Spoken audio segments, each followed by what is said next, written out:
Amos chapitre 9, verset 9. Car voici, je vais donner mes ordres, et je secouerai la maison d'Israël parmi toutes les nations, comme le blé est secoué dans le crible, sans qu'il en tombe un grain à terre. Bonjour à tous frères et sœurs. Nous poursuivons nos méditations sur cette trajectoire de la pluie de la saison, de la moisson. Et aujourd'hui, ce qui est aussi lié à tout cela, le criblage. Parce que nous avons vu dans notre étude de la moisson, sabbat dernier, dans notre dernière méditation, que la moisson que Jésus a annoncée, qui était la fin du monde, comme nous avons lu dans Matthieu chapitre 13, nous avons conclu, à travers notre lecture simple de la parole de Dieu, que cette fin du monde que Jésus annonçait, et qui était elle-même la moisson, a commencé, selon les paroles de Daniel chapitre 8, verset 14, et aussi les versets suivants, en 1844. Et nous savons aussi également, en tant qu'étudiants de des prophéties bibliques, que le temps de la fin a commencé en 1798, lorsque le général Berthier, sous les ordres de Napoléon, a pris captif le pape et a blessé cette bête de Apocalypse chapitre 13 et a mis fin à cette suprématie papale des 1260 jours prophétiques, à savoir 1260 ans, qui ont pris fin à cette date, à partir de laquelle l'Église catholique romaine n'avait plus cette suprématie qu'elle avait eue pendant ce qu'ils appellent en anglais The Dark Ages et qu'on appelle en français le Moyen Âge, mais qui est plus véritablement appelé par cette expression anglophone des siècles obscurs. Car c'était ce que c'était, cette période de notre terre pendant laquelle la papauté a eu la suprématie et a fait souffrir et mourir les saints. Comme c'est écrit et annoncé dans les prophéties de Daniel chapitre, je crois que c'est Daniel chapitre 2.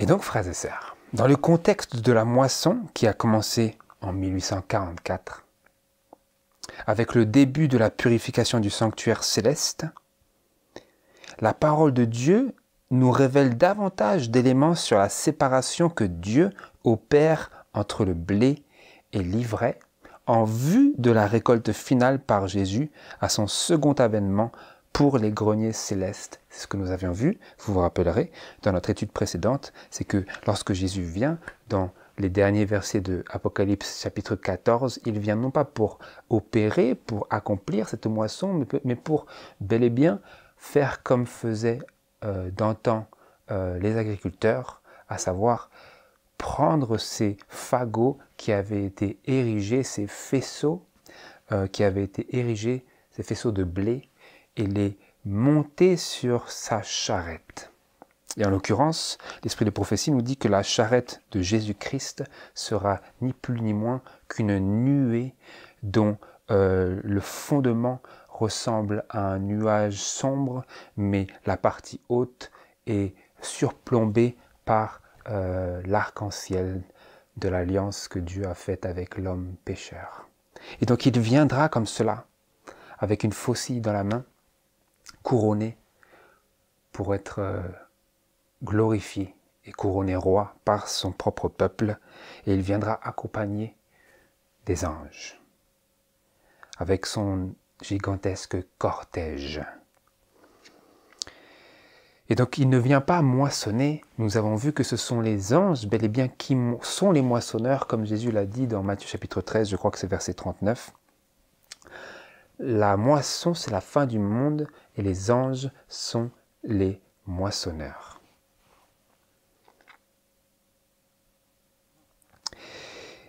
Mais Dieu a donné davantage de détails sur cette séparation que nous avons vue être opérée et accompli par le troisième ange. Je réitère cela et je rafraîchis notre mémoire sur ces paroles que nous avions contemplées la dernière fois et qui sont d'une importance capitale. Et comme je l'avais dit la dernière fois, une importance vitale. Cela fait partie des révélations vitales que Dieu nous donne. Pas un homme, mais que Dieu nous donne au sujet de la moisson. Je vous le relis ici dans Premiers Écrits, à la page 118 et au paragraphe 1. Je vis alors le troisième ange, nous dit la messagère du Seigneur. Je vis alors le troisième ange. Que vit-elle? Mon ange accompagnateur me dit, à son sujet, au sujet du troisième ange, son œuvre est redoutable. Sa mission est solennelle. Il est l'ange qui doit séparer le bon grain de l'ivraie et sceller ou lier les gerbes pour le grenier céleste. Ces choses devraient occuper tout l'esprit, retenir toute l'attention. Je ne sais pas si vous vous souvenez, mais nous avons conclu par cela la dernière fois, à savoir que ces choses que nous avons contemplées sur la moisson ne sont pas à prendre ou à laisser, ne sont pas un détail supplémentaire, optionnel, une chose que l'on peut se permettre d'oublier. L'esprit de prophétie nous dit, d'ailleurs, plus encore, l'ange a dit à la messagère du Seigneur que ces choses-là, au sujet de la mission solennelle et de l'œuvre redoutable du troisième ange, qui doit séparer le bon grain de l'ivraie et sceller ou lier les gerbes pour le grenier céleste, ces choses-là devraient occuper tout l'esprit et retenir toute l'attention. Et donc, lorsque vous arrivez, frères et sœurs, au troisième ange tel qu'il est réellement, dans ce qu'il contient, dans ce qu'il implique, dans ce qu'il est en train d'accomplir, eh bien vous réalisez que vous ne connaissiez pas réellement ce qu'est le message des trois anges, qui est lui-même couronné par le message qui n'ira qu'en en s'amplifiant jusqu'à la fin du temps, à savoir le message du troisième ange. Est-ce que nous avons fait cela? Est-ce que nous avons compris que réellement ce troisième ange a pour œuvre de séparer? Parce que si nous attendions impatiemment ou sans patience ou de manière négligente ou de manière nonchalante ou de manière zélée mais sans intelligence, si nous attendions la moisson pour qu'il y ait une séparation, mais que nous persistions dans notre communion avec des frères et des sœurs qui n'ont pas de relation vivante avec Dieu, mais qui ont une apparence de la piété tout en ayant renié la forme, si nous attendions cela, la moisson pour mettre une fin à cela, alors j'aimerais vous suggérer que nous n'avions pas compris l'œuvre du troisième ange. Et donc c'est un choc pour le système, pour notre corps et notre âme tout entier, de réaliser qu'en réalité, nous n'étions qu'adventistes que dans notre imagination. Et je dis ça, frères et sœurs, non pas pour insulter, mais pour témoigner de l'expérience que j'ai moi-même faite quand je suis arrivé à ce message-là. Et pour qu'aujourd'hui je puisse vous témoigner ces choses, cela m'a fallu plusieurs années pour pouvoir arriver aux prises avec ce sujet, qui est d'une telle importance que Satan veut absolument miner notre contemplation de ces choses, sans parler de notre pratique de ces choses. Laissez-moi le relire. Son œuvre est redoutable. Sa mission est solennelle. Et donc vous pourriez être enclin à vous dire, mais si sa mission est solennelle et ce que son œuvre est redoutable, ne nous incombe-t-il pas de nous en enquérir, de savoir de quoi s'agit-il, de nous engager dans cette œuvre-là, eh bien, ces pensées-là sont ensuite confirmées par l'écriture même, noir sur blanc, qui nous dit que ces choses-là, de cette séparation, de cette activité de ce troisième ange, devraient occuper tout l'esprit, retenir toute l'attention. À savoir, l'œuvre que le troisième ange accomplit réellement, telle que c'est écrit. Ces choses-là devraient occuper tout notre esprit. Donc notre esprit devrait être sollicité par la réalité de ce qui est déclaré au sujet de l'activité du troisième ange, qui est d'autant plus suivi par le quatrième ange qui vient enfler ce troisième ange, ce message du troisième ange, en un grand cri. Ces choses-là, la réelle compréhension de ces choses-là, devrait occuper tout notre esprit, devrait solliciter toute notre intelligence, devrait amener corps, âme et esprit dans une pratique intelligente de la vérité. Et donc, cette parole que nous venons de relire aujourd'hui, cette déclaration de l'esprit de prophétie, c'est la pierre angulaire des trois anges, frères et sœurs. Le troisième ange sépare, il moissonne et prépare au ramassage. Il sépare le blé froment de l'ivraie. Et il fait cela depuis 1848. Parce que c'est en 1848 que les premiers observateurs du sabbat, parmi les adventistes du 7e jour, ont vu le jour. Avant cela, il y avait une courte période pendant laquelle les vrais fidèles ont continué à sonder la parole de Dieu et au fur et à mesure, il y a une personne, je ne me souviens plus de son nom, c'était une sœur en Christ qui a présenté cela, et ensuite Joseph Bates, lui, s'est directement saisi de ce message du troisième ange sur les commandements de Dieu, le sanctuaire céleste ouvert dans le ciel, et à partir de là, le troisième ange faisait son œuvre, accomplissait son œuvre redoutable et solennelle. Cette œuvre-là même qui devrait aujourd'hui accaparer toute notre attention et retenir et occuper tout notre esprit. Et ceci, frères et sœurs, que je suis en train de commencer à vous partager dans une brève ébauche, ceci n'est pas du légalisme froid. Cette activité est comprise dans l'amour ineffable de Dieu. C'est compris, c'est inséparable, inséparable. De la même manière que la loi et l'évangile ne peuvent être prêchés, devraient être prêchés séparément. Parce que faire cela, ce n'est pas représenter le réel caractère de Dieu. Et relisons maintenant notre lecture biblique.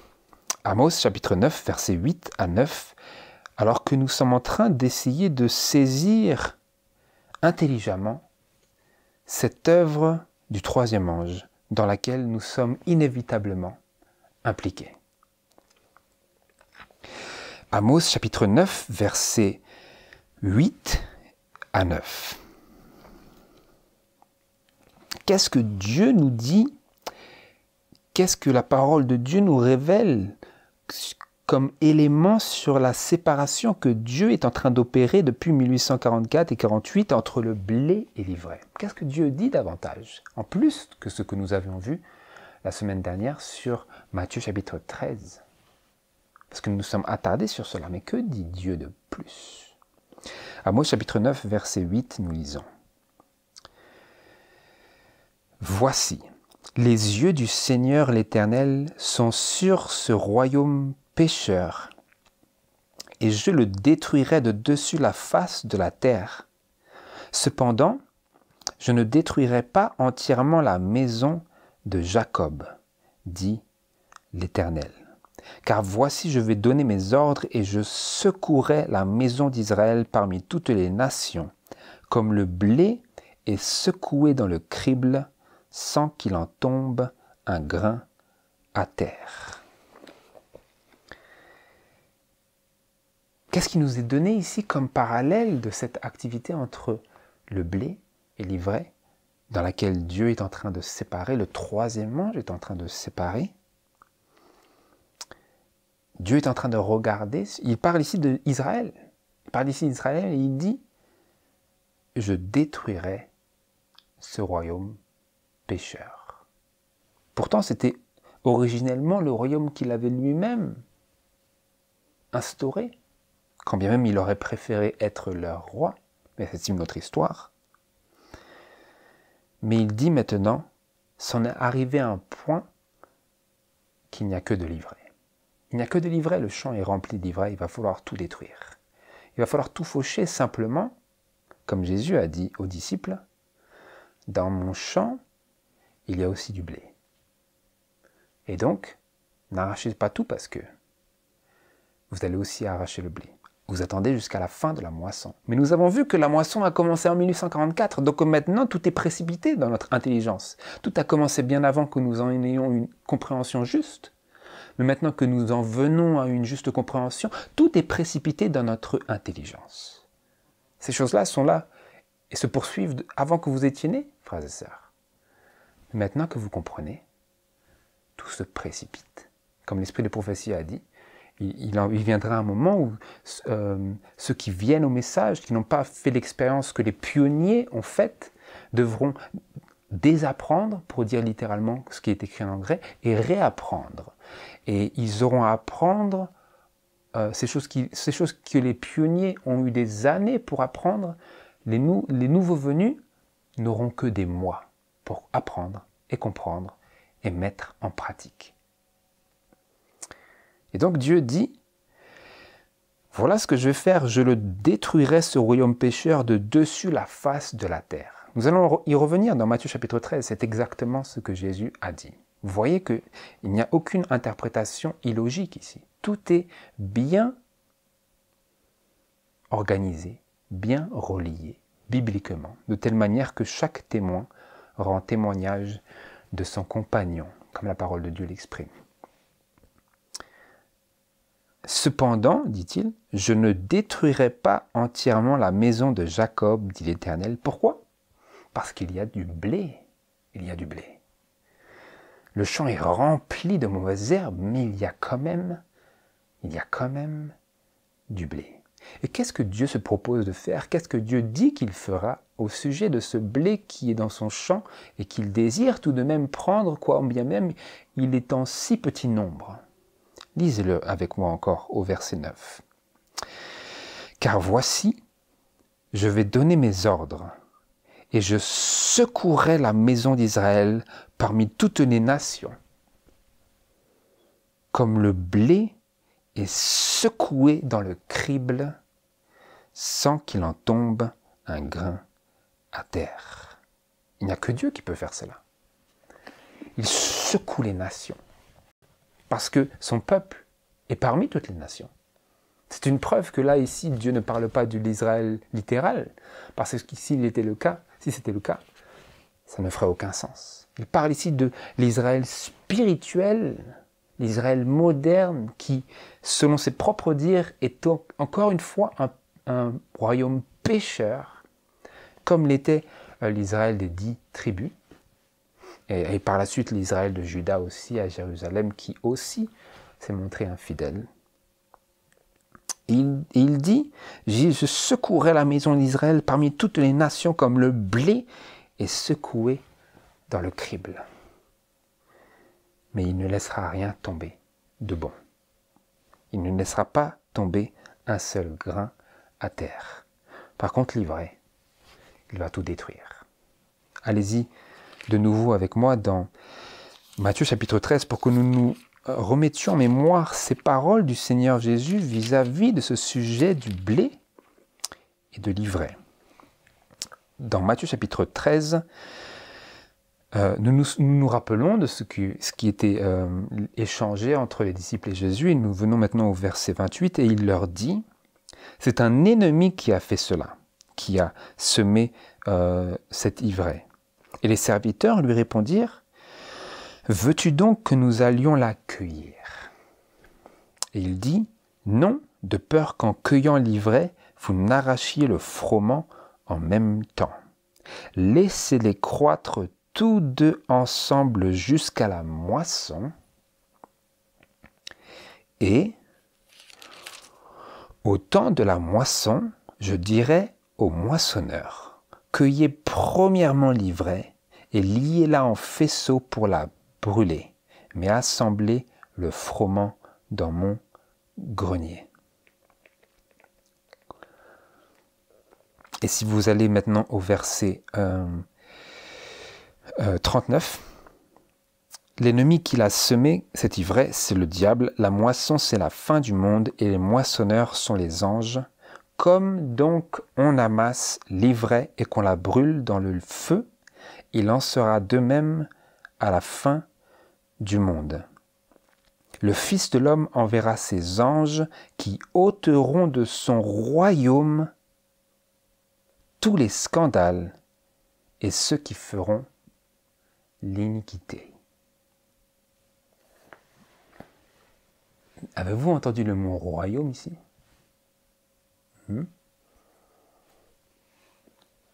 Il ôtera de ce royaume qui est maintenant le royaume pécheur tous les scandales et ceux qui feront l'iniquité. Comment fera-t-il cela?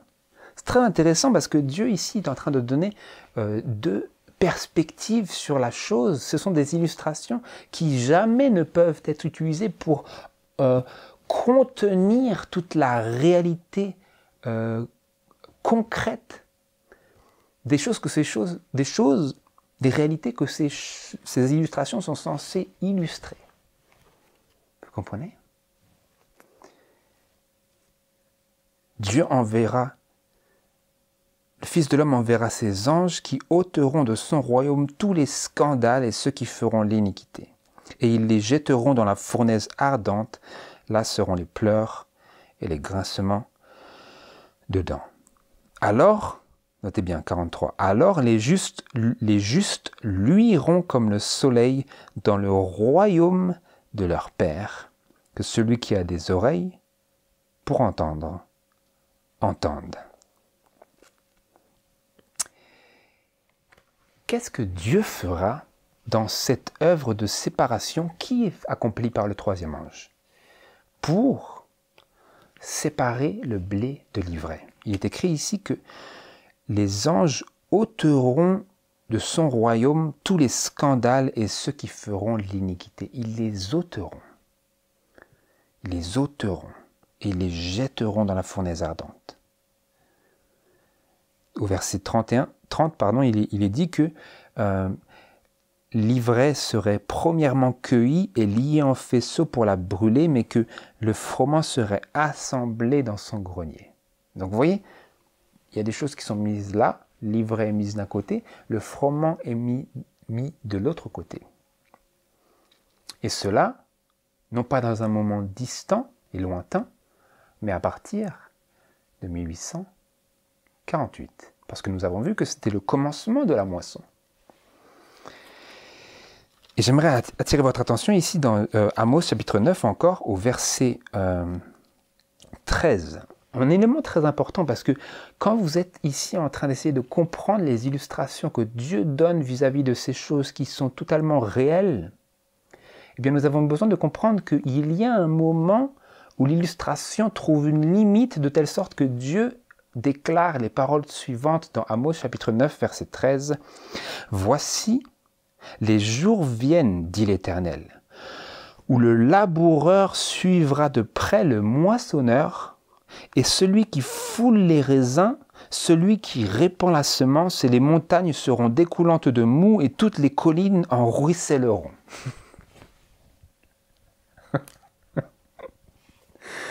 Dieu est en train ici de vous dire, de nous dire, les illustrations, ça a sa limite. Parce que la réalité des derniers jours et dépasse par milliers ce qu'une illustration pourrait expliquer. L'illustration peut donner un aspect de la chose, mais ne peut pas décrire et représenter toute la chose.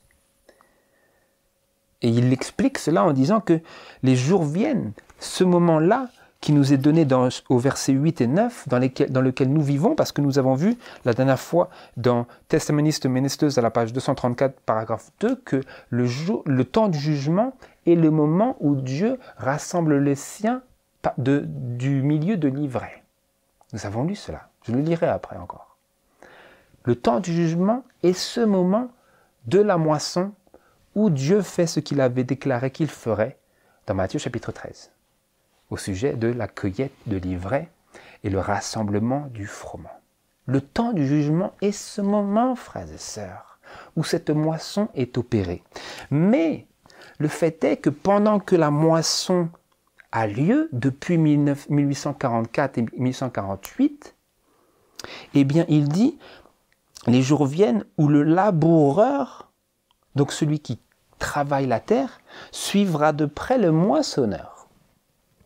Et celui qui foule les raisins, qui est en train de préparer la récolte pour le jus de raisin, donc tout a été récolté, il suivra de près celui qui répand la semence. Donc il y a une superposition dans la fin des jours de la personne qui moissonne par la personne qui laboure, de telle sorte que pendant que les anges, les 3 anges d'Apocalypse chapitre 14 et 18 par la suite, pendant que les 3 anges d'Apocalypse chapitre 14 sont en train de accomplir, de progresser, de débuter au début dans cette moisson finale, cette fin du monde, pendant que cela c'est en train de s'accomplir, de progresser, eh bien, il y a aussi des personnes qui sont en train de travailler la terre, qui sont en train de travailler le champ de Dieu, qui sont en train de semer la semence de la parole de Dieu en vue d'une récolte future. Vous comprenez? Dieu est en train de récolter le fruit de nombreuses années de préparation des cœurs avant le début du temps du jugement investigatif, le 22 octobre 1844. Il est en train de récolter cela avec le 3e ange de personnes qui avaient été travaillées, qui avaient été labourées, qui avaient été semées, qui avaient été arrosées, qui ont grandi, qui ont cru, du verbe croître, dans le Seigneur Jésus et dans sa vérité, et qui sont arrivés à un moment où ils étaient devenus mûrs. Et donc le 3e ange, à partir de 1848, a commencé, conjointement avec les 2 anges précédents, car ils ne se séparent jamais, a commencé à les moissonner, ces âmes-là. Mais pendant cette période, c'est une longue période de la moisson, à partir de 1848 jusqu'à la fin des temps, le retour de Jésus, pendant cette période, il y a une superposition de la moisson et du labour et des semailles. Vous comprenez ? Et c'est pour cela que les esprits sont confus. Parce que nous croyons qu'une simple illustration peut décrire toute la chose, alors que la chose dépasse tout notre entendement. Et ne peut être comprise qu'à travers les lunettes des paroles écrites noir sur blanc de la parole de Dieu. Les jours viennent où le laboureur suivra de près le moissonneur, et celui qui foule les raisins, celui qui répand la semence. Tout est en train de s'entrecroiser.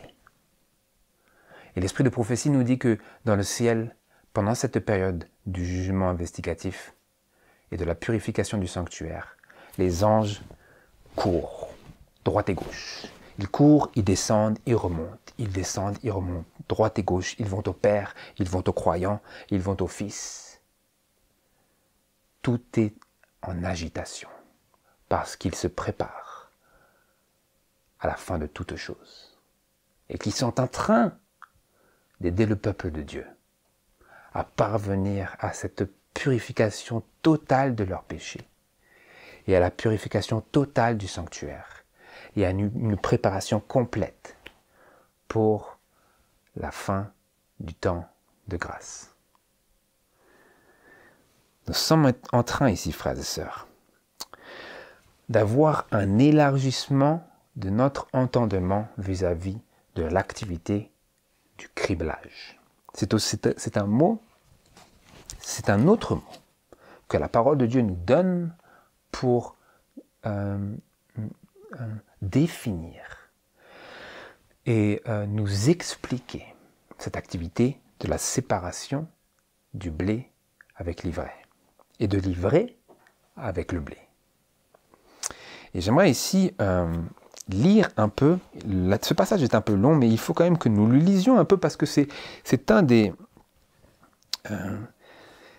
passages de l'esprit de prophétie qui est inévitable lorsque nous voulons comprendre cette activité du criblage. Il se trouve dans Premiers Écrits, à la page 269, paragraphe 1, et cela va jusqu'à la page 271, paragraphe 2. Donc si je ne lis pas tout, j'attire votre attention vers ces choses. Cela sera disponible dans la description. Je lis. Écoutez bien, c'est une vision que le Seigneur a donnée par l'esprit de prophétie tôt dans l'expérience du peuple de Dieu, mais qui atteint jusqu'à la fin, jusqu'au temps de détresse et jusqu'à la venue, au retour de Jésus sur les nuées. Donc cette déclaration est une description très condensée, tout en étant à la fois très détaillée sur l'expérience interne de ceux qui traverseront cette séparation du blé avec l'ivraie pendant ce temps du jugement. Je lis. Premiers Écrits, page 269. J'ai vu quelques croyants qui, avec une grande foi et des cris angoissés, plaidaient avec Dieu. Leur visage était pâle, révélant leur profonde anxiété et leur lutte intérieure. Ils manifestaient une grande ferveur et une grande fermeté. De grosses gouttes de sueur perlaient à leur front. De temps en temps, sentant l'approbation de Dieu, ils étaient rayonnants. Mais bientôt, ils retombaient dans le même état de ferveur, d'anxiété et de gravité. L'esprit de prophétie ici, la servante du Seigneur ici a vu en vision le peuple de Dieu. Elle a vu en vision l'expérience vivante du blé. Et comme vous allez le voir, elle a vu l'expérience vivante que ferait le peuple de Dieu à travers le criblage. Je poursuis. Et je vous invite à relire ces lignes à la lumière de ce que je suis en train de vous dire.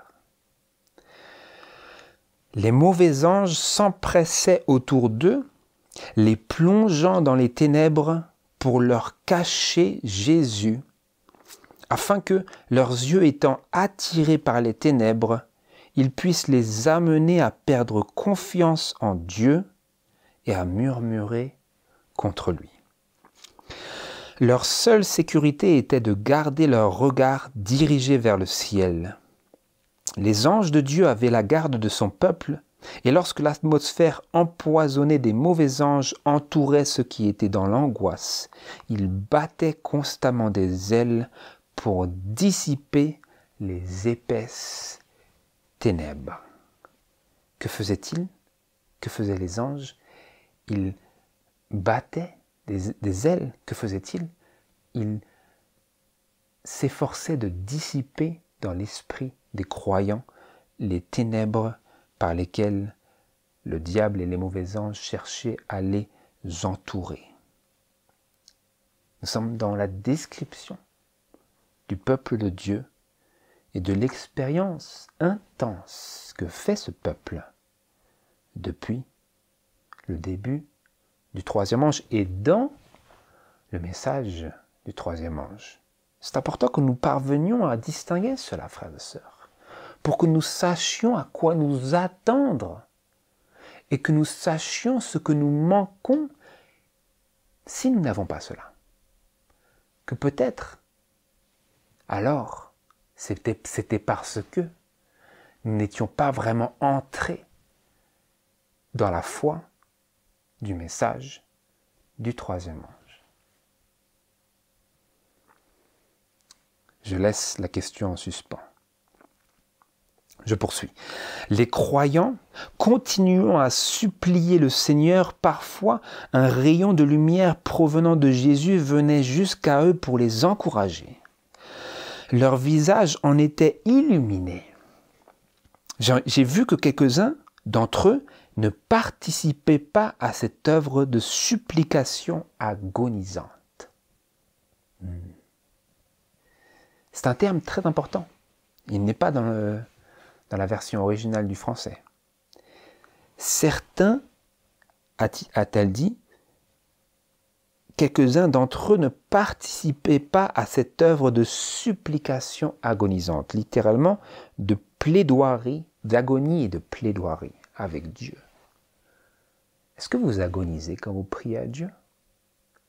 Ce peuple qui nous est décrit dans l'esprit de prophétie agonisait, était agonisant dans sa supplication, ses supplications constantes à Dieu. Mais certains parmi ce corps ne participaient pas à cette œuvre de supplication et d'agonie, agonisante.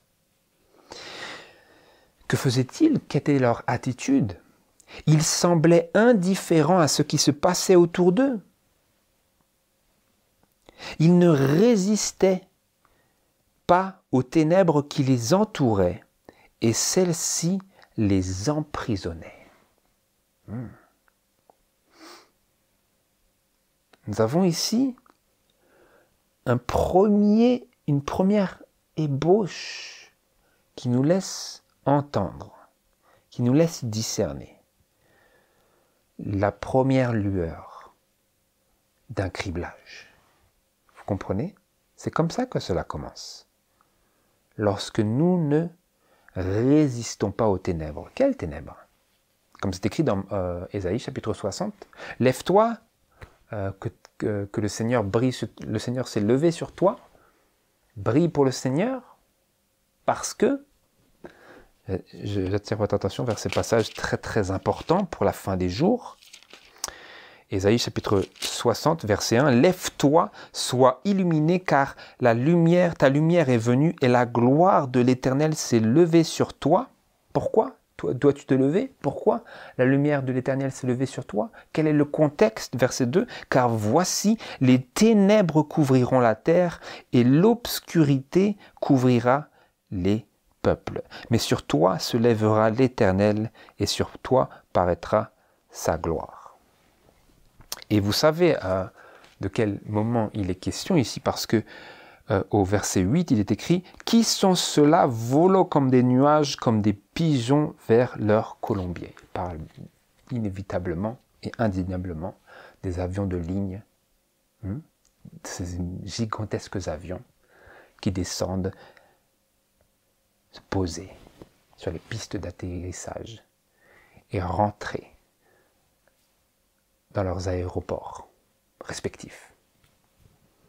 Donc pendant ce moment, ces derniers moments du XXe et du XXIe siècle, c'est très précis là, frères et sœurs, eh bien, le Seigneur veut se lever sur son peuple, briller en lui, il veut faire briller sur son peuple la lueur de sa face, et les ténèbres couvrent la terre, et quelle terre? L'obscurité couvre les peuples. Mais ici, vous avez un peuple, vous avez des personnes qui ne résistent pas aux ténèbres, qui ne résistent pas aux influences du monde dans leur vie. Et que se passe-t-il pour ces personnes-là? Les ténèbres les entourent et les emprisonnent. C'est ce que la servante voyait en vision. Alors les anges de Dieu les abandonnaient à leur sort et allaient secourir ceux qui priaient. est-ce que l'esprit de prophétie vient de nous donner une description d'une activité qui a lieu au sein de l'Église? C'est indéniable. C'est indéniable parce que vous voyez précisément que il s'agit de personnes qui font partie d'un même corps. Je le lis ici, au deuxième paragraphe plutôt.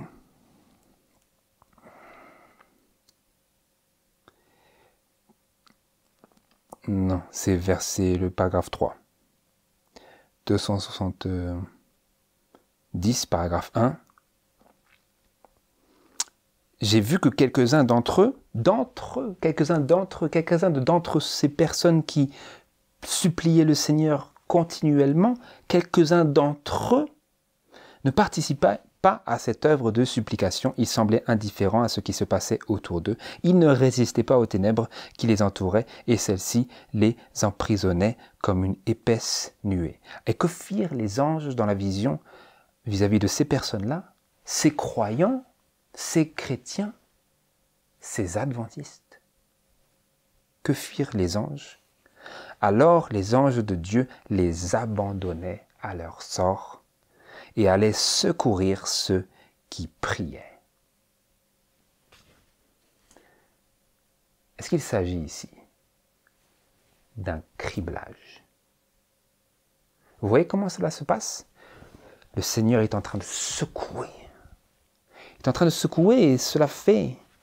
Il est en train, en parallèle à cela, d'une autre description, il est en train d'augmenter la chaleur dans la fournaise de l'épreuve de notre foi. Mais que se passe-t-il quand il augmente la chaleur comme cela? Quand il permet aux anges de presser, d'influencer plus fortement, plus intensément les croyants des ténèbres du diable? Que se passe-t-il lorsqu'il fait cela, lorsqu'il permet cela? Eh bien, il y en a qui, au lieu de résister à ce criblage, au lieu de rester avec Dieu, au lieu de s'agripper à Dieu, ils lâchent prise. Ils lâchent prise et que leur arrive-t-il? Ils montrent qu'ils sont non pas du blé, mais de l'ivraie, et donc ils sont sortis. Dans cette illustration, ils sont sortis. Et oui, parce que le grain est plus gros, et le crible, qui est comme un tamis, ne laisse pas passer le grain, mais laisse passer l'ivraie, parce que l'ivraie n'est pas de la même grandeur, n'est pas de la même grosseur, n'est pas de la même épaisseur. Et donc elle passe à travers. Et c'est ce qui nous est déclaré ici de manière vraiment concrète. Et c'est pour ça que j'ai intitulé notre méditation « Expérience vivante du criblage ». Il s'agit ici d'une expérience vivante que ceux qui n'ont pas cette expérience vivante seront sortis. Oui, ils seront sortis. Je lis, « Alors les anges de Dieu les abandonnaient à leur sort et allaient secourir ceux qui priaient. » S'ils sont abandonnés à leur sort, qu'est-ce que c'est? Ils sont mis avec l'ivraie, prêts à brûler. Les anges ne s'occupent plus d'eux. Les anges les mettent pour le feu de côté. Mais ils existent encore sur la terre, ils vivent encore sur la terre, simplement les anges ne s'occupent plus d'eux. Pourquoi? Est-ce que Dieu est arbitraire? Non, ils n'ont simplement pas voulu résister aux ténèbres, ils se sont laissés aller avec le courant, et donc Dieu a dit, les anges se focalisent sur ceux qui s'agrippent, sur ceux qui restent tout le long avec le Seigneur Jésus, et qui demeurent fidèles au message, qui s'agrippent à la vérité, qui demeurent fermement ancrés sur la plateforme. Voilà ce que S-C-E-U-X, voilà ce que les anges allèrent aider. Je poursuis. J'ai vu les anges de Dieu se hâter auprès de ceux qui luttaient de toute leur force pour résister aux mauvais anges et qui s'encourageaient eux-mêmes en implorant le Seigneur avec persévérance. N'est-ce pas complètement relié à tout ce que nous avions vu sur la prière humble et persévérante? Toutes ces choses sont liées. Voilà le peuple qui est le blé. Les anges allèrent aider ceux qui luttaient de toute leur force pour résister aux mauvais anges. Les anges allèrent aider ceux qui cédaient eux-mêmes, ceux qui coopéraient avec Dieu. On m'a souvent dit, aide-toi et le ciel t'aidera. Mais je suis désolé. Il faut prendre ces choses à la lettre et aller jusqu'au bout de ce raisonnement. Et si vous allez au bout de ce raisonnement, vous allez briser sur le roc qui est Jésus-Christ et donner votre vie au Seigneur pour obéir à ce que le Seigneur a dit et pour garder ses commandements. À moins que vous fassiez cela, ça ne veut absolument rien dire. Et donc, les anges allèrent aider ceux qui s'encourageaient eux-mêmes. Comment? En implorant le Seigneur avec persévérance. Réfléchissez à cela avec moi, frères et sœurs. Comment est-ce que vous vous encouragez vous-même? Est-ce que vous allez perdre votre temps sur les réseaux sociaux? Est-ce que vous allez surfer sur Internet de long en large, sans interruption, pendant des heures durant? Sans en obtenir aucune satisfaction à la fin, mais continuant cette pratique pour vous encourager vous-même parce que vous êtes découragé à cause de cette épaisse nuée de ténèbres par laquelle les anges désirent vous envelopper. Comment allez-vous vous encourager? Allez-vous faire du shopping? Allez-vous pratiquer le commérage? Comment allez-vous vous encourager? Les anges allèrent aider ceux qui s'encourageaient eux-mêmes en implorant le Seigneur avec persévérance. Voilà une qualification du vrai blé, de ceux que Dieu est en train de garder, de ceux qui ne sortiront pas du crible. Ce sont les personnes qui, lorsqu'elles sont découragées, déversent leur découragement en Dieu et qu'elles s'encouragent même en implorant le Seigneur avec persévérance. C'est comme ça que Jésus faisait. Lorsque Jésus était découragé, Jésus se liait au Seigneur par une ligne de prière qui faisait qu'il était chargé de la puissance du Saint-Esprit comme par un courant électrique. Je suis en train de paraphraser une déclaration de l'Esprit de prophétie qui nous dit que c'était l'expérience que Jésus faisait et qui nous invite à faire et à avoir.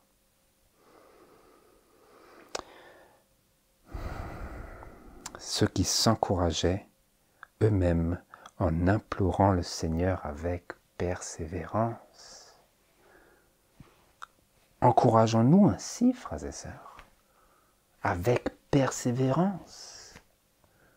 Ne pas perdre du temps sur YouTube ou Facebook, il faut le dire. Et si vous n'êtes pas trop technologie, vous trouverez certainement une chose qui vous fait perdre du temps et qui est contraire à cette déclaration inspirée qui guide l'activité de notre esprit.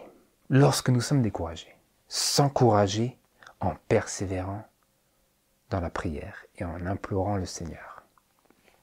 Mais les anges du ciel ne s'occupaient pas de ceux qui ne faisaient aucun effort pour s'aider eux-mêmes et je les perdis de vue. Je l'ai perdu de vue, dit-elle. Parce que dans la vision, il s'agissait de lumière et de ténèbres, et de ceux qui priaient le Seigneur et de ceux qui ne résistaient pas aux ténèbres. Et elle dit que ceux qui ne résistaient pas furent enveloppés de ténèbres et elle les perdit de vue. Nous sommes en train d'assister ici, à travers les déclarations de l'Esprit de prophétie, à l'expérience vivante et crucial du criblage. Et si vous n'avez pas fait cette expérience, que vous ne connaissez pas cette expérience, alors il faut encore entrer dans la foi du message du troisième ange, tel qu'il est réellement, en vous souvenant des temps et des lieux lorsque vous lisez l'esprit de prophétie. Autrement, votre religion est une imagination. Et vous êtes séparé de la réelle compréhension, et donc vous êtes dans l'erreur. Et si je suis dans l'erreur, alors je ne peux pas être sanctifié par la vérité. Parce que s'il y a une seule once d'erreur, votre vérité est un poison. Et ce n'est pas le message du troisième ange. Mais l'esprit de prophétie nous a dit que le message tel qu'il est vraiment devrait retenir toute notre attention, occuper tout notre esprit. Et maintenant, la question nous vient. La question au sujet de ce qu'elle a vu. Et elle dit, « Je demandais ce que signifiait le criblage que j'avais vu. On me répondit qu'il était causé par le conseil du témoin véritable aux Laodicéens. Ce conseil aura son effet sur le cœur de celui qui le reçoit. Il l'amènera à exalter la vérité. Quelques-uns ne l'accepteront pas, ils le combattront, et c'est ce qui produira le criblage parmi le peuple de Dieu. » Qu'est-ce qui provoque le criblage? Le criblage commence très tôt, mais qu'est-ce qui le provoque réellement, intensément? C'est que quelques-uns n'acceptent pas le conseil du témoin véritable aux Laodicéens. Et nous avons vu, j'attire votre attention vers la méditation que nous avons eue, je crois que c'est pas le sabbat précédent, mais les 2 sabbats d'avant, sur la pluie de l'arrière-saison et la pluie de l'arrière-saison depuis 1888. Où nous avons vu, nous y reviendrons juste après, que certains ont refusé le message et se sont opposés au messager. Et qu'est-ce que cela produirait selon les premiers écrits? Cela produira le criblage parmi le peuple de Dieu.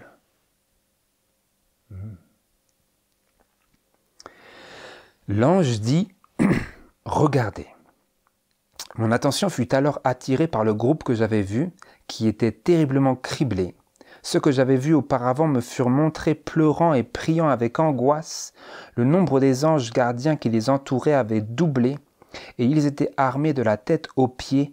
Ils se déplaçaient dans un ordre parfait, comme une compagnie de soldats. Les visages des fidèles révélaient le combat terrible qu'ils avaient livré. Cependant, leurs traits marqués par l'angoisse resplendissaient maintenant de la lumière et de la gloire du ciel. Ils avaient obtenu la victoire et ils en éprouvaient une profonde gratitude et une sainte joie. Le nombre de ce groupe avait diminué. Quelques-uns avaient été éliminés par le crible et laissés le long du chemin. Les insouciants et les indifférents qui ne s'étaient pas, les insouciants et les indifférents qui ne s'étaient pas joints à ceux qui appréciaient suffisamment la victoire et le salut pour persévérer dans la prière, n'obtinrent rien et furent laissés en arrière dans les ténèbres.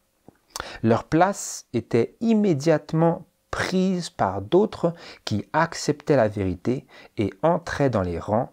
Les mauvais anges continuaient à les entourer, mais ils n'avaient aucun pouvoir sur eux.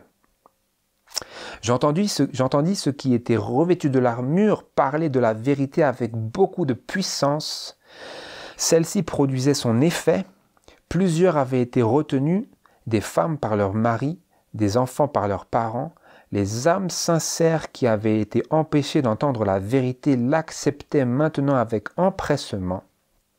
La crainte des parents avait disparu. Seule comptait pour eux la vérité.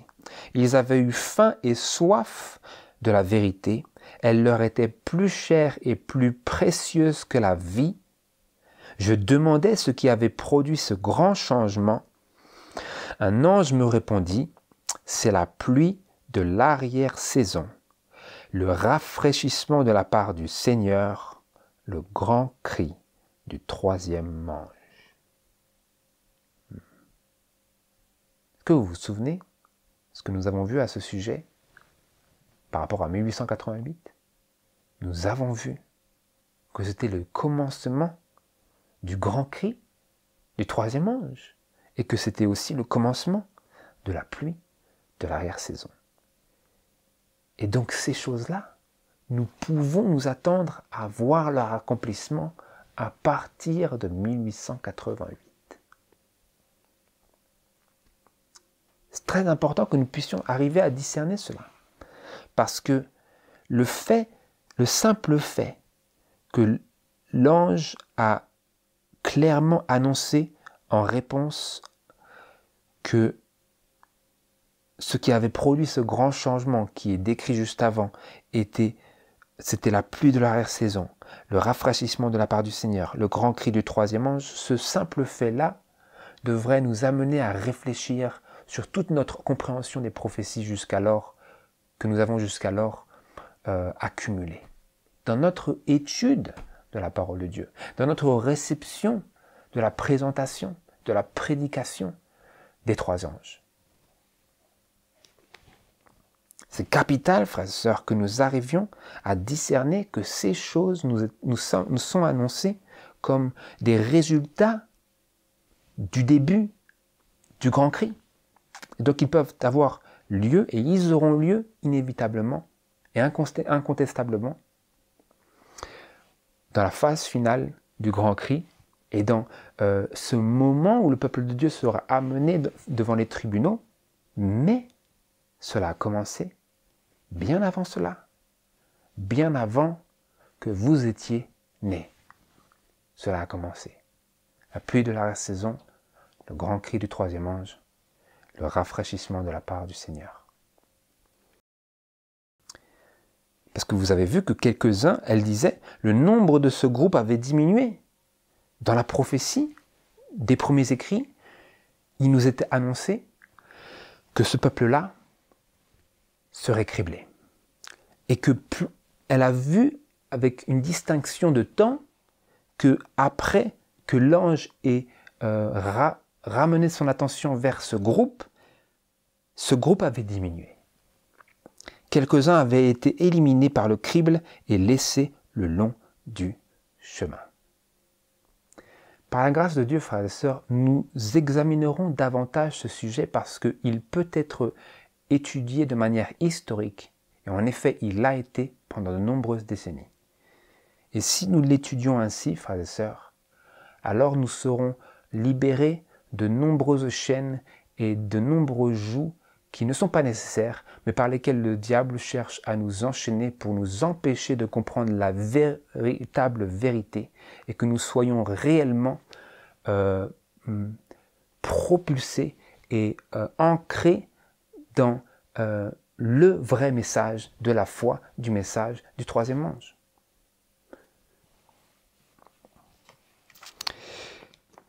Et j'aimerais attirer de plus maintenant votre attention, pendant qu'il nous reste un peu de temps, vers les paroles de Testimonies for the Church, volume 5, à la page 81 et au paragraphe 1. Ceci n'existe pas en français. Je vous les traduis. Je lis. Nous sommes encore ici en train de rassembler des éléments importants que la parole de Dieu et l'esprit de prophétie, qui est aussi le témoignage de Jésus, nous donnent au sujet de cette séparation du blé d'avec l'ivraie. Et je lis ici. Le temps, ceci était écrit en 1882. Écoutez bien, frères et sœurs. Le temps n'est pas éloigné où l'épreuve se présentera à chaque âme. On nous incitera à recevoir la marque de la bête, ceux qui ont cédé peu à peu aux exigences du monde et qui se sont conformés à ses coutumes n'auront pas de difficulté à se soumettre aux autorités plutôt que de s'exposer aux moqueries, aux insultes, aux menaces d'emprisonnement et de mort. Le combat se joue entre les commandements de Dieu et les commandements des hommes. En ce temps-là, dans l'Église, l'or sera séparé des scories. La vraie piété se distinguera nettement de son apparence et ses paillettes. Bien des étoiles que nous avions admirées pour leur clarté s'effaceront alors dans les ténèbres. Des nuages de balles emportés par le vent s'élèveront même d'endroits où nous ne voyions pourtant que des réserves de pur blé. Tous ceux qui portent les ornements du sanctuaire, mais qui ne sont pas revêtus de la justice de Christ, paraîtront alors dans la honte de leur nudité. Vous voyez toutes ces allusions bibliques ici? La dernière phrase vous montre clairement que ces personnes-là ici, qui semblaient comme des étoiles brillantes par leur clarté, seront à ce moment-là, à ce moment fatidique de cette conséquence du criblage, paraîtront alors dans la honte de leur nudité, à savoir, qui est une allusion directe à Apocalypse chapitre 3, verset 16, où Jésus dit « Je te conseille d'acheter de moi des vêtements afin que tu sois vêtu et pour couvrir. » Attendez, pas envie de dire de bêtises. Apocalypse chapitre 3, verset 18, « Je te conseille d'acheter de moi de l'or éprouvé par le feu, pour devenir riche, et des vêtements blancs pour être vêtu, et que la honte de ta nudité ne paraisse point. » Qu'est-ce que c'est cela? C'est le conseil du témoin fidèle et véritable aux Laodicéens. Et nous avons vu que ceux qui s'opposent à cela seront ceux qui provoqueront ce crible, et nous lisons ici que ces personnes-là, qui s'avèrent ne pas être de l'or, mais des scories, paraîtront alors dans la honte de leur nudité, à savoir, ils ont rejeté le conseil de Jésus à Laodicée et aux Laodicéens, ce qui est la même chose. Et ils ont provoqué le criblage par leur opposition et ils sont sortis. Mais notez bien ici, frères et sœurs, notez bien. Ce que je vous ai dit tout à l'heure, dans Amos chapitre 9, verset 13, que dans les illustrations, le Seigneur nous a fait comprendre qu'il y a une limite. Et là où l'illustration trouve sa limite, Dieu pourvoit une déclaration claire pour combler le vide. Et écoutez la déclaration du Seigneur. Écoutez bien, frères et sœurs. La traduction est très mot à mot, donc on ne peut pas se tromper. Je lis. « En ce temps-là, le temps où l'épreuve se présentera à chaque âme, parce qu'elle disait au début de la citation, le temps n'est pas éloigné en 1882, où l'épreuve se présentera à chaque âme. 1888, ensuite, le début du grand cri du troisième ange, la pluie de l'arrière-saison. Le temps n'est pas éloigné où l'épreuve se présentera à chaque âme, disait-elle. En son temps, à son époque. Et elle parlait de la marque de la bête, et ceux qui se sont peu à peu conformés aux exigences du monde et à ses coutumes, et qui n'auront pas de difficulté à se soumettre aux autorités, plutôt que de s'exposer aux moqueries. Donc nous savons que cela se réfère bien entendu aux lois du dimanche, au conflit entre les commandements de Dieu et les commandements des hommes, qui est encore à venir, clairement. Mais l'épreuve pour eux n'était pas uniquement future, elle n'était pas éloignée. Elle n'était pas éloignée. En ce temps-là, nous lisons, En ce temps-là, dans l'Église, l'or sera séparé des scories. Est-ce qu'il est écrit que les scories seront séparées de l'or? Réfléchissez bien, frères et sœurs. L'or sera séparé des scories. Le français est exactement pareil que l'anglais. Il n'est pas écrit que les scories seront séparées de l'or. Donc, la question que je pose maintenant, frères et sœurs, qui est vraiment très importante, c'est, à la lumière de cette déclaration que l'esprit de prophétie nous donne pour une raison bien spécifique, est-ce que nous pouvons nous attendre à ce que les scories sortent de l'Église, de cette organisation qui était à cette époque l'Église adventiste du 7e jour? Est-ce que nous pouvions, selon cette expression de 1882, nous attendre à ce que les scories sortent pour que l'Église ne forme qu'un seul tout composé seulement de pur blé? Ou pouvons-nous nous attendre, selon cette déclaration, à ce que l'or soit séparé et que les scories restent et qu'il se fasse un foyer, un noyau de scories et que l'or soit mis à part par le Seigneur, par ses moissonneurs? Vous voyez?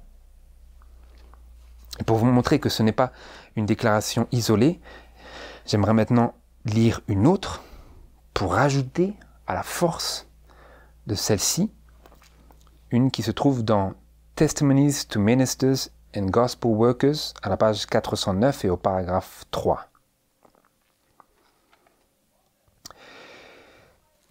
Où il est écrit. Ceci a été écrit en 1898.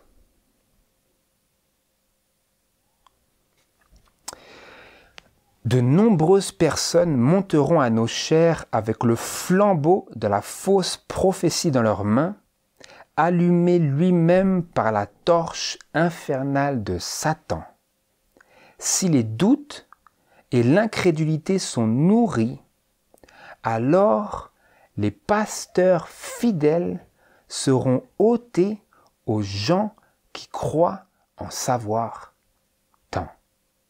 Christ a dit: « Oh, si tu eusses connu toi aussi, du moins en cette tienne journée, les choses qui appartiennent à ta paix, mais maintenant elles sont cachées à tes yeux. » Cachées à tes yeux?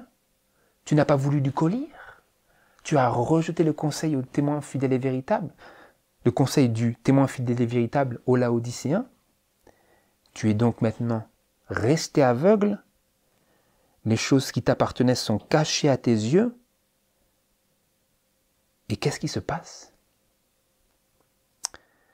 Si les doutes et l'incrédulité sont nourris, alors les pasteurs fidèles seront ôtés aux gens qui croient en savoir tant. Est-ce que c'est le même langage que nous venons de lire dans Testimonies for the Church, volume 5, page 81, paragraphe 1? Lors, en ce temps-là, ce temps fatidique, qui n'est pas uniquement futur, mais qui a commencé à partir de 1888, en ce temps-là, l'or sera séparé des scories dans l'Église. Et ici nous lisons que si les doutes et l'incrédulité sont nourris, alors les pasteurs fidèles seront ôtés. L'or sera ôté. Les étoiles dans la main du Seigneur, parce que c'est ce que c'est, comme nous le lisons dans Apocalypse chapitre 1, je crois, seront ôtés. Et qu'est-ce que Dieu va faire avec cela après? Quand il a ôté cela, il prend le chandelier aussi. Il prend l'or, il prend les étoiles, il prend le chandelier. Et qu'est-ce qui se passe après? C'est ta maison. Ta maison est en ruine. Comme Jésus disait, ta maison est laissée désolé. Comme c'est écrit en anglais, c'est « Your house is left desolate ». Il n'y a plus l'Esprit de Dieu. Ce n'est plus ma maison. Vous comprenez ce qui se passe dans le processus du criblage?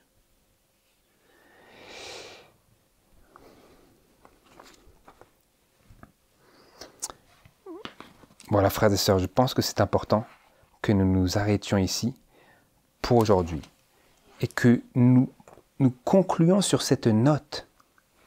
D'ailleurs, c'est ce que j'avais dit que j'allais lire à la page, dans Testimonies to Ministers, à la page 234 et au paragraphe 2. Le temps du jugement est une période des plus solennelles lorsque le Seigneur rassemble les siens du milieu de l'ivraie. Pendant ce temps du jugement, il rassemble les siens du milieu de l'ivraie, il sort l'or, et si les doutes et l'incrédulité sont nourris par ceux qui ne veulent pas recevoir le conseil du témoin fidèle et véritable aux Laodicéens, alors il prendra aussi les étoiles. Les pasteurs fidèles, les ministres fidèles, il les prendra. Et qu'est-ce qu'il laissera dedans? Nous avons lu, de nombreuses personnes monteront à nos chairs avec le flambeau de la fausse prophétie dans leurs mains. Donc si le peuple continue à nourrir l'incrédulité et les doutes vis-à-vis du message de la justice de Christ, qui n'est autre que le conseil du témoin fidèle et véritable aux Laodicéens, alors Dieu prendra les fidèles ministres, Dieu prendra l'or, Dieu prendra son blé, et il laissera à la maison le royaume pécheur. Voilà, frères et sœurs, ce que l'esprit de prophétie nous donne de comprendre et de discerner. Et voilà comment Dieu désire accomplir quelque chose qu'il ne peut accomplir d'une autre manière, à savoir en faisant luire dans notre esprit